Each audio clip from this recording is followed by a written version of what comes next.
Ganda na guys. Tapos lalagyan na lang natin yan na pampaganda sa unahan. Dito naman ay gagawin natin tong wait. Pintuan pa pala. Pintuan. Dito. Yan. Tapos kama syempre. Tanggalin natin yung campfire na yan. Siyempre tulugan. Simpleng tulugan lang guys. Kuwari nakapatay na kayo. White bed. Crafting table. Siyempre furnace. Tapos chest. Yan. Lagay kayo dito bed. Kahit saan nyo ilagay. Bahay lang naman inaano ko sa inyo. Tapos dito yung ating. Dito yung lutuan. Yan dyan. Tapos ang storage natin ay sa baba. Ang pala.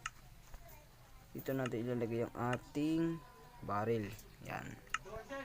Kunin natin yung barrel na yan. Tapos ilalagay natin sa baba. Yan. Simple lang naman guys. Ganito lang. Simpleng storage. 1, 2. Oops. Dito din. Dito. Ay. Para bantay. Diba? Simpleng storage. Sarado. Naulan. So, ayun na. Simple. Tapos kung wala, may ano kayo, may tawag dito. Saan na to? Ito. Shears. Ayan, shears. Pwede kayong kumuha na ito. Leaves. Yan. Sa mga puno. Tapos pwede nyo ipang design sa bahay nyo, guys. Pwede yan. Pang design talaga sa bahay ang leaves. Ganyan lang natin. Kasi harapan lang naman ang kukuhaan natin ng camera. Yan. May butas pa yun. Yaman yan. Ang mahalaga, importante.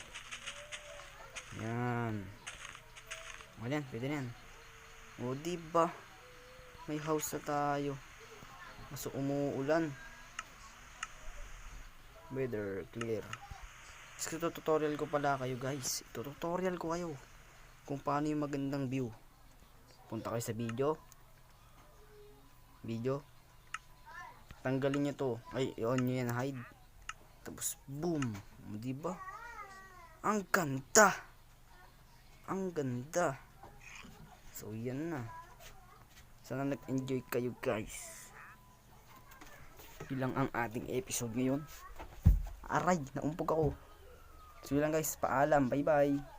Sana nagustuhan nyo ang aking episode. At sana wag nyong kalimutan ilagay yung pangalan nyo kasi isa shoutout ko kayo. Yun lang guys, paalam.